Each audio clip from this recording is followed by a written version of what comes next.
Hello and welcome to Nitro Talk. Today we are going to be discussing, amongst other things, two-piece pipes and running them in the current modern day. All right. What we have right here is what is referred to as a two-piece pipe. Now, let me get this out of the way first because so two-piece pipe is that, okay? That's a two-piece pipe. A one-piece pipe, on the other hand, is this right here. Take these springs off.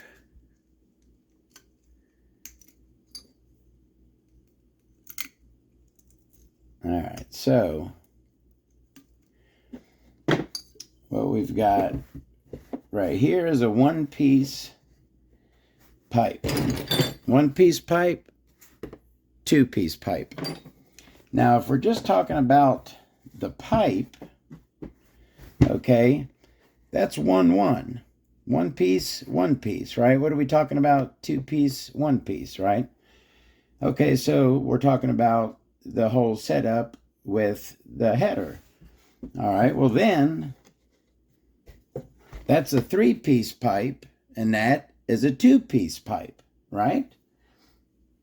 And then if you want to get really technical about it, it needs three springs. Is the coupler a part of the pipe?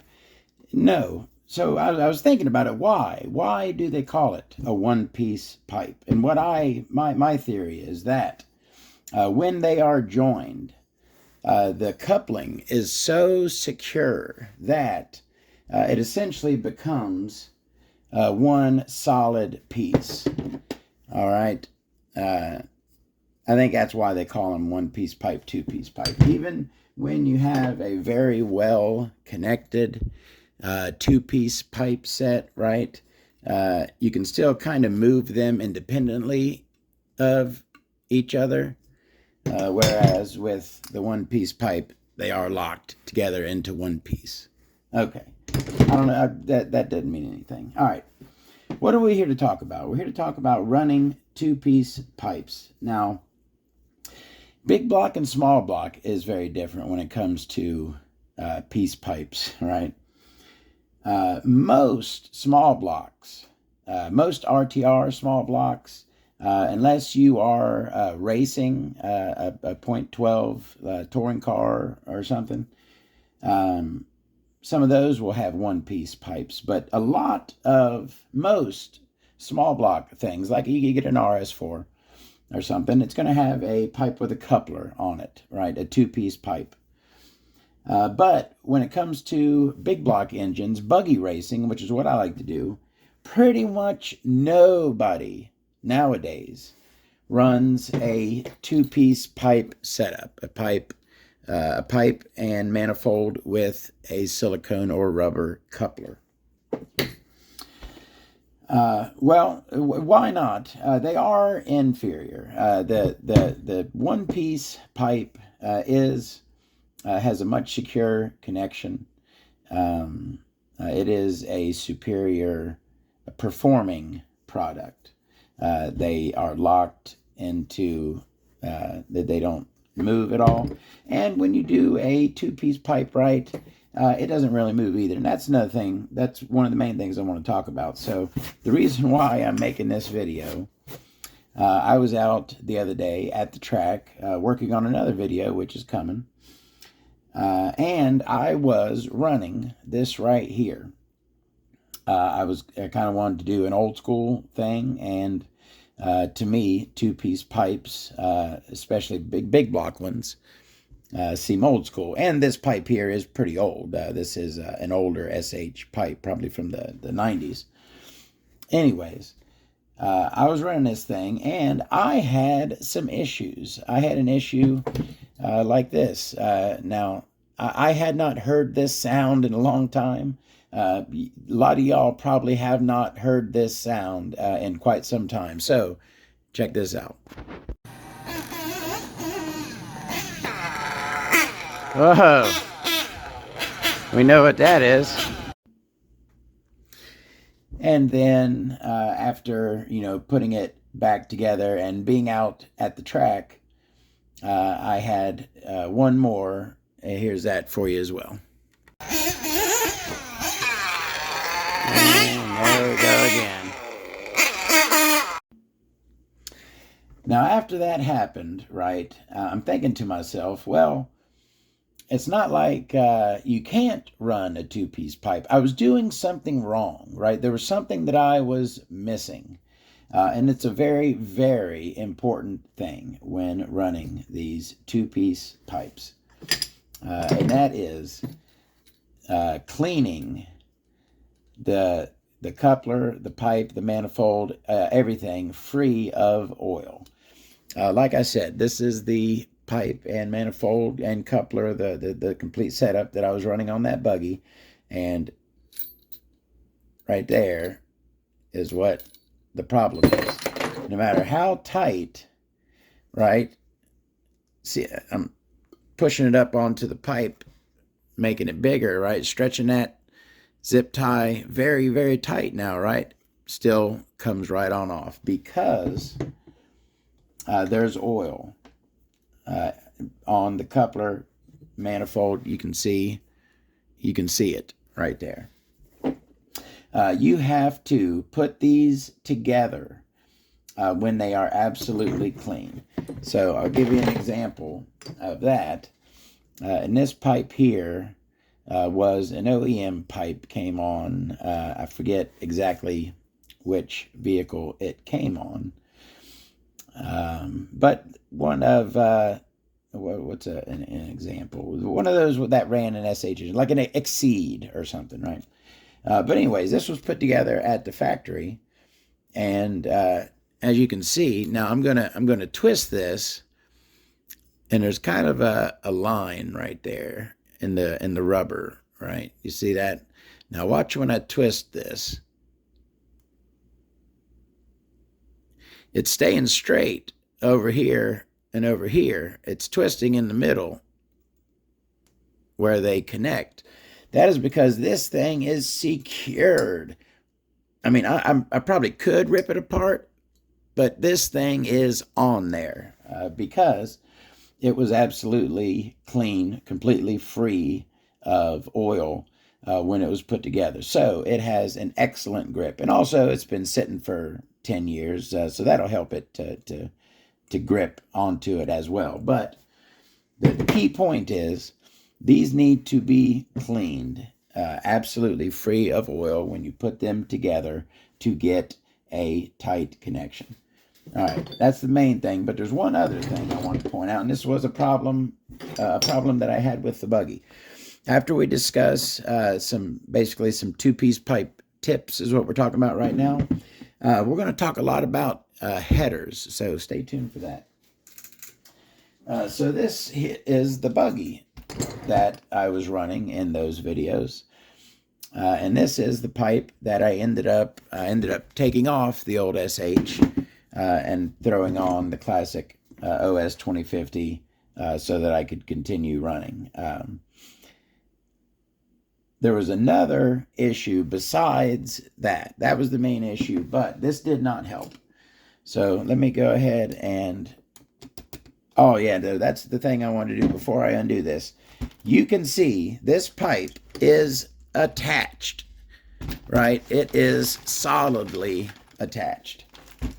Now, let me remove the pipe by taking off... I'm loosening the end of the pipe here to release the pipe from the hanger. The hanger is still going to be connected to the vehicle. I'm disconnecting the pipe from the hanger. All right. So as you can see, let me make sure you got a good view. So the pipe is off the hanger, and the hanger is still connected to the buggy, right? Check this out. It can kind of wiggle back and forth a little bit. Actually, I think I tightened it up a little bit. It was moving more than that because I had just the very tip of that hanger underneath the set screw, right? Because I don't like it sticking through. It hits on this vehicle. It hits the steering rack right there. So I had it just barely the very tip of that hanger under the set screw, so it was kind of pivoting under it there. That did not help as well. I could see when the pipe let loose of the coupler, it had kind of cocked outward as well. All right. Let me go ahead and put this back together real quick. And then, all right, what's the other two-piece pipe things I want to talk about? Okay. Adjusting them. That is one actually positive to the two-piece pipe, right? One way that you can adjust a two-piece pipe in ways that you cannot with a one-piece pipe. They are locked together, so there's no adjusting the length of the pipe, whereas you can with a two-piece pipe. Now, you cannot, and I've actually, I can remember, where's a longer coupler? All right, get a coupler like that one there, right, which is really long. You can get a pretty wide, right, zip there. You got a pretty big gap right there. You don't really want to do that. Although I have done that, right, experimenting back in the day, and it worked perfectly fine. I don't think that's great for performance. It is said, right, the prevailing knowledge is, number one, it was always said that you do not want the coupler and the pipe touching, right? It was said that you want at least some separation from the two. And the main reason for that was in the AM/FM radio days, you could get glitching and interference caused by those two pipes touching one another. I don't know if that's really, I haven't really heard of anything like that happening in the last, since the 2.4 gigahertz era. But that was kind of the reason for that. Now, as far as how far apart you can do them, I've read a 1/4 inch. I've read a 1/2 inch. A 1/4 inch isn't a whole lot. Let me see here. So if I kind of push those all the way in, I'd say that's maybe a bit more than a 1/2 inch, right? Can you see how big that gap is between those? But you can, all right, so adjusting. If you make that gap larger, right, you increase the length of your pipe. That is said to be better for low end, your torque, right? If you push the pipe and the manifold closer together, you shorten the pipe. That is supposed to be beneficial to your top end, your high RPM running of the engine.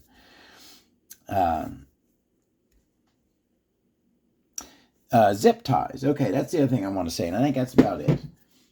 When you are zip tying your two-piece pipes, right, you want to try your best to avoid, you want as wide of a zip tie as possible, right? The wider, the better, because the thinner that those zip ties are, the more they cut into the coupler, right? When you get a really thin zip tie and you tighten it down really tight, you can actually slice into the coupler. So the biggest, widest zip ties that you have are the best for joining a pipe and manifold. All right. So that's most of the two-piece pipe kind of tips that I wanted to discuss. So now let's get into the fun stuff. So We talked about one piece and two piece, right? And they're generally joined with 3 springs. I've actually seen some have 6 holes. You can put up to 6 springs on. That's besides the point. But they're held on by 3 springs. But not always. There are some exceptions, such as the Ultimate Engines 2142 I have here. It's dirty, just took it off of the buggy. Uses a cam lock system with O-rings, which, it twist locks. You pull it apart, put it back on and twist, and it locks in place. Also, another one, and I actually looked at the video. Ooh, got some oil on me there. I actually looked at my video. I made a video on this pipe on my channel. It only has like 80 views. This was a long time ago. But this is a very interesting pipe. This is, I love the name of this thing. This is get you a view there of the label. This is the Axe Rossi Magic 1 Vari-Tune adjustable tuned pipe. Yes, quite a name for that. And it has yet another system. These are actually threaded.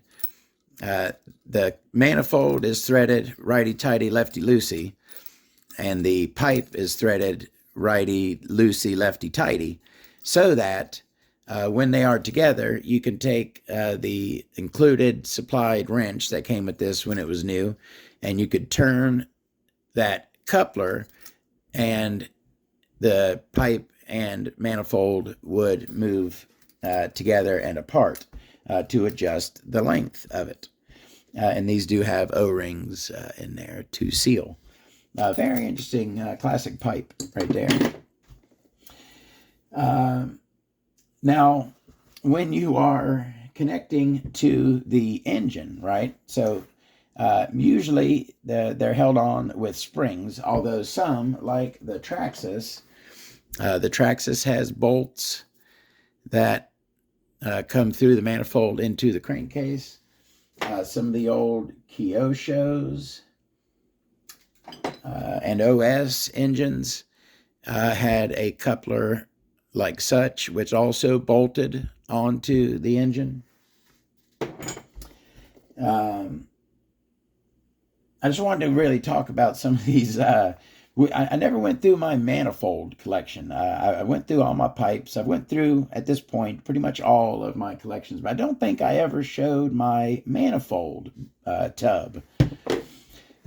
So as far as two-piece manifolds, you do have a lot of selection, right? They made all kinds of shapes. You have very, very tight, and then you have a little bit of come back before it turned. You got double bent styles, right? Different shapes. You have your rounded. Pretty much anything you can find in your one-piece pipes, they made in a two-piece as well. And of course, you got your headers like that one, which is, I believe, off the LST, maybe the Aftershock, one of those. But your side draft pipe, instead of, because in those trucks, the engine was mounted transverse. So you had to have this type of pipe to run it down along with the chassis. The Monster GT, for example, I believe that may be the Monster GT manifold. Engine transverse, and when you run a standard U header, the pipe also ran transverse, perpendicular to the chassis, right, is what I'm saying. Let's just take a look at some of this stuff. There's some really cool...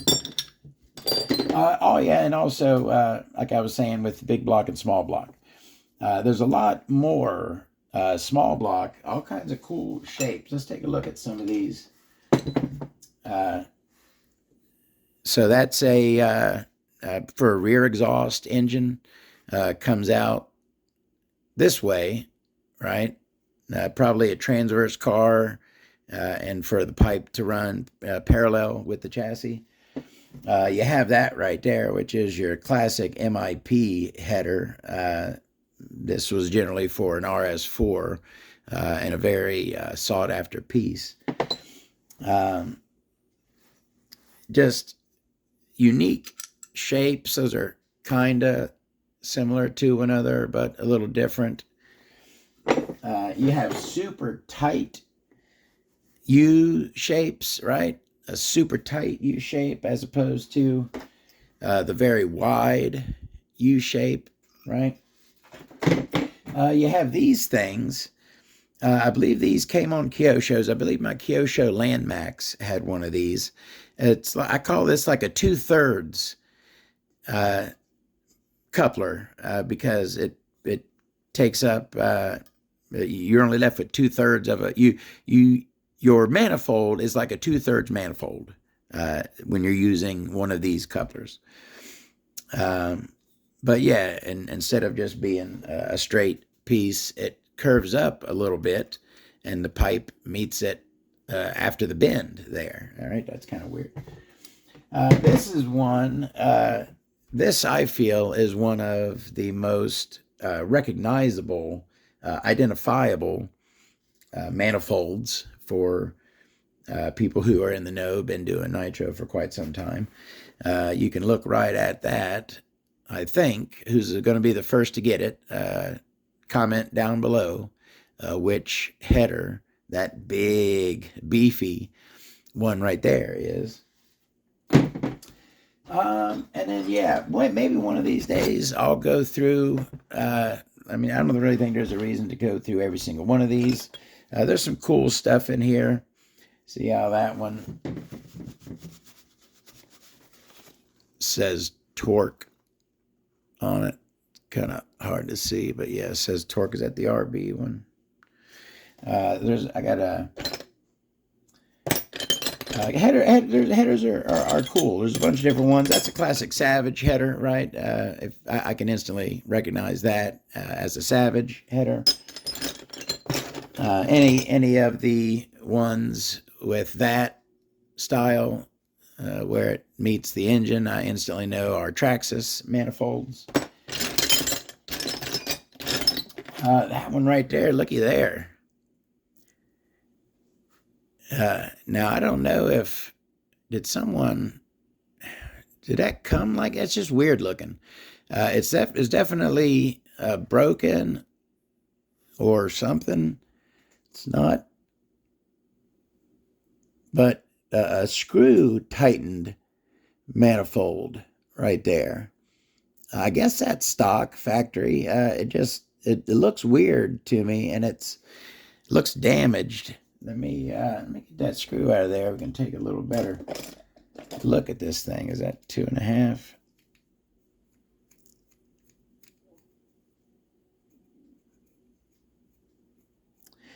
Don't remember what this came off of. Yeah, it's just kind of all mangled in there. See that? Weird. Unique. You got stuff like that's like your classic HSP super cheap side exhaust manifold. That one's a little bit cooler looking, and a little bit got a little heat sink there to help keep cool, but kind of a unique shape on that one. We may go through this completely one of these days. That's your old RS4. That one looks like it has been opened up, port matched a little bit at one time. Yeah, so we got our little tips out of the way. Clean your two-piece pipes when you join them to make sure they get a very solid connection. And there's a lot of super cool two-piece pipes you can be running. A lot of your monster trucks, unless you put a custom one-piece aftermarket on it, pretty much all your monster trucks came with two-piece pipes. There's no reason not to run a two-piece pipe. Yeah, what happened in the video there is a reason, but you can pretty much eliminate the chance of that by taking your proper precautions and setting up the pipe properly. Like anything in nitro, you have to set it up properly for it to, you got to treat it right for it to treat you right, right? So I am going to be putting this pipe in my ultrasonic bath, cleaning it up with the manifold. I'm going to put, because I tell you what, you know what? I'm going to go ahead and throw in a little clip right here of the engine running normally. Check this out. More. Not a whole lot of run up for that main. Oop, I ended the video and then I saw oh man, I forgot to mention that. So I'm going to throw this little thing in there. So this right here is a pipe extension. These were made by OFNA, and they are used by simply taking apart your one-piece pipe and adding that section. It came with three sizes, right?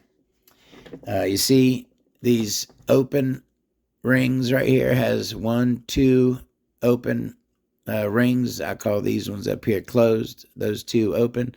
The 3 sizes are, this is the middle one with 2. You have 1, 2, and 3 of these open lines right there on them.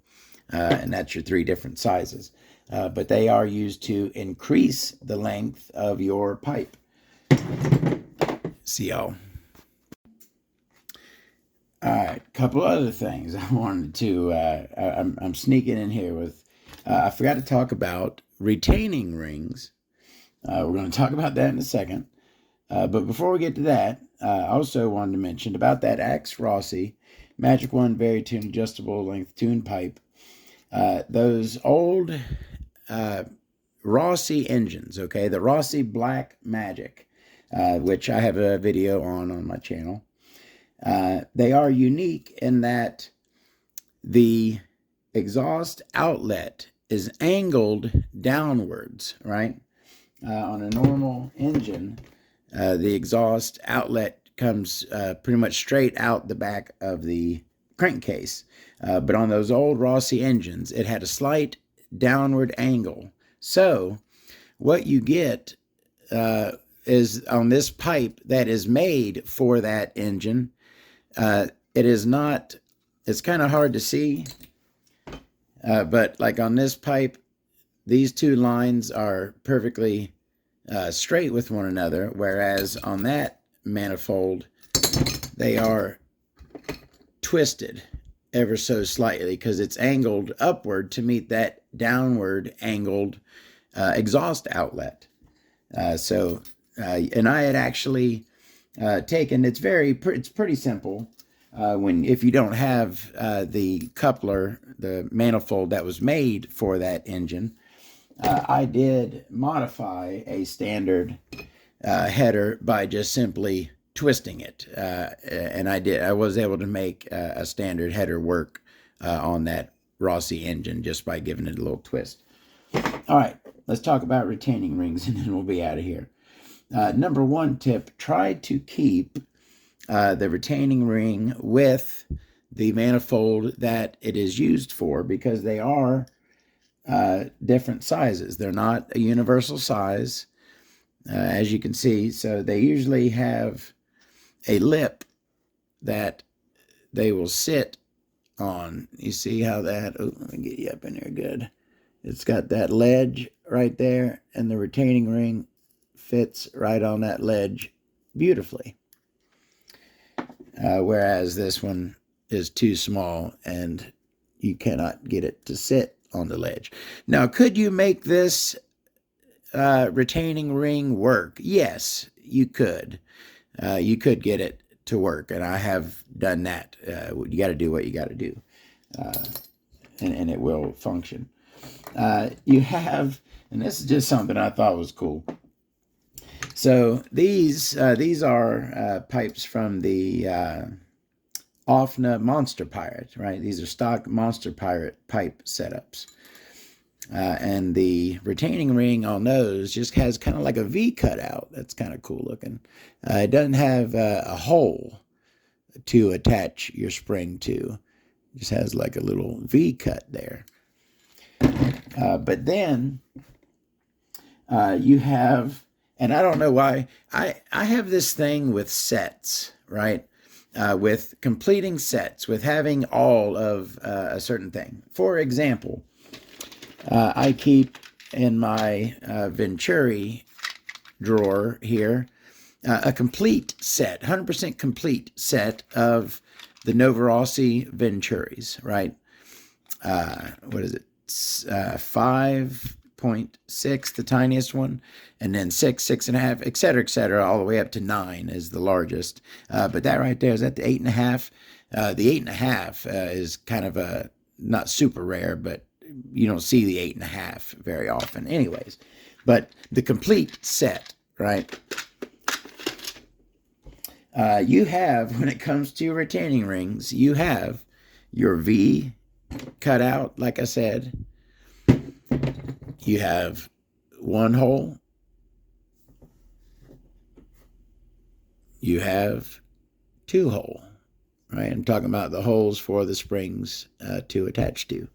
And I didn't even know this was a thing until I was looking at my little retaining ring collection here. A factory 3-hole. Yes, I know your mind is absolutely freaking blown right now. No, those aren't drilled. That is a factory 3-hole retaining ring. Yes, believe it or not. No, that's not for sale. These, I almost thought for a second, okay, someone drilled an extra set, but it's so, it's hard to tell. They're evenly spaced, right, on either side, the inner and the outers. Did someone drill? Yeah, this one's closer over here. Yeah, someone drilled the extra set on this one, but that is a 2-hole, but it's not stock 2-hole. All right, is that everything I want to talk about? Ramble. Thank y'all very much. Let's watch the rest of the video. I was very much enjoying running this pipe that day. It was running great. So I'm going to clean this up, get me a good solid coupler connection on it, and I'm going to remount and reuse the vintage SH Golden Lion Femca 0508 2-piece pipe. Thank you all very much for joining me. I really, really appreciate it. We'll see you in the next one. Have a great day.